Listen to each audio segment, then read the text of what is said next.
ദൈവ തിരുനാമത്തിന് മഹത്വം ഉണ്ടായിരിക്കട്ടെ. വചനപ്പുലരിയിലേക്ക് ഒത്തിരി സ്നേഹത്തോടെ എല്ലാവരും സ്വാഗതം ചെയ്യുന്നു. ഈ പ്രഭാതത്തിൽ നമ്മൾക്കൊരു വചനം ഒന്ന് ശ്രമിക്കാം. ജോഷുവ 1:9 ശക്തനും ധീരനുമായിരിക്കണമെന്നും ഭയപ്പെടുകയോ പരിഭ്രമിക്കുകയോ ചെയ്യരുതെന്നും നിന്നോട് ഞാൻ കൽപ്പിച്ചിട്ടില്ലയോ? നിന്റെ ദൈവമായ കർത്താവ് നീ പോകുന്നിടത്തെല്ലാം നിന്നോടുകൂടെ ഉണ്ടായിരിക്കും. എത്ര ശക്തമായ ഒരു വചനമാണ് ദൈവം നമ്മോട് പറഞ്ഞിരിക്കുന്നത്. നീ എപ്പോഴും ശക്തനും ധീരനുമായിരിക്കും. നീ ഭയപ്പെടേണ്ട, പരിഭ്രമിക്കേണ്ട. കാരണം നീ പോകുന്നിടത്തെല്ലാം ഞാൻ നിന്നോടുകൂടെ ഉണ്ടാകും.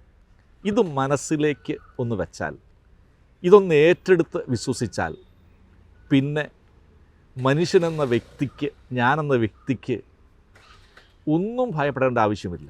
കാരണം പറഞ്ഞത് കർത്താവാണെങ്കിൽ അത് നിവർത്തിക്കുന്നതും കർത്താവ് തന്നെയായിരിക്കും. ഞാൻ എൻ്റെ ദൈവത്തോട് ചേർന്ന് നിൽക്കുമ്പോൾ ഞാൻ ശക്തനായി മാറുന്നു, ധീരനായി മാറുന്നു. നമുക്ക് പല മോട്ടിവേഷൻ ക്ലാസ്സുകളും കിട്ടിയിട്ടുണ്ടാകാം.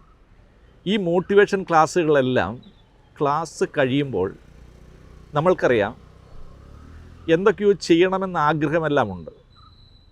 പക്ഷെ കുറച്ച് കഴിയുമ്പോൾ എല്ലാം മാഞ്ഞു പോകുന്ന പോലെ, മായയായി പോകുന്ന പോലെ മാറുകയാണ്.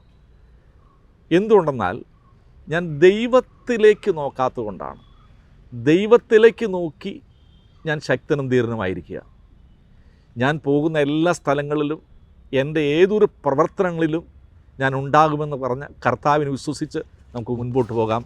ദൈവം നിങ്ങളെ സമൃദ്ധമായി അനുഗ്രഹിക്കട്ടെ. പിതാവിൻ്റെയും പുത്രൻ്റെയും പരിശുദ്ധാത്മാവിൽ തന്നെ ആമേൻ.